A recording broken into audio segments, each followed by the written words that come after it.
और अब आपको बताते हैं कि न्यू कराची के मकीन जिंदगी के बुनियादी सहूलियात से महरूम हैं। पानी की शदीद किल्लत ने आवाम का सुकून छीन लिया है। महीने में सिर्फ 2 बार पानी फराहम किया जाता है, जो नाकाफी है। इस वक्त हमारी नुमाइंदा अरूज रिजवी वहाँ मौजूद हैं, इनसे मजीद जानते हैं।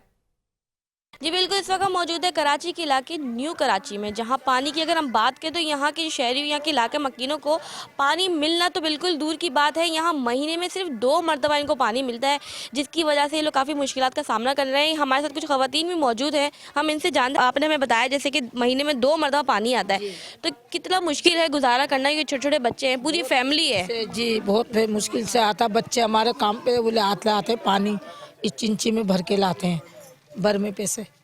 अच्छा, महीने के पैसे वगैरह जो होते हैं वो भी आप लोग देते हैं, उसके बावजूद पानी नहीं आता? कितने पैसे देते हैं आप लोग? 400 रुपये महीना। खातून मौजूद हैं जो काफ़ी गुस्से की शिकार भी है। पानी का तो बहुत ही मसला है। पानी की वजह से समझो बहुत परेशानी है यहाँ पर। मतलब जो पानी खोलता है ना, उसको बोले ना तो वो कहता मैं तो नहीं खोल रहा, उसके हाथ में है और वो नहीं खोलता। जी बिल्कुल, यहाँ के इलाका मकीन का कहना है कि यहाँ पे पानी का जो मसला है वो हद से ज़्यादा बढ़ता जा रहा है, जिसकी वजह से उनको काफ़ी मुश्किलात का सामना करना पड़ रहा है। जी।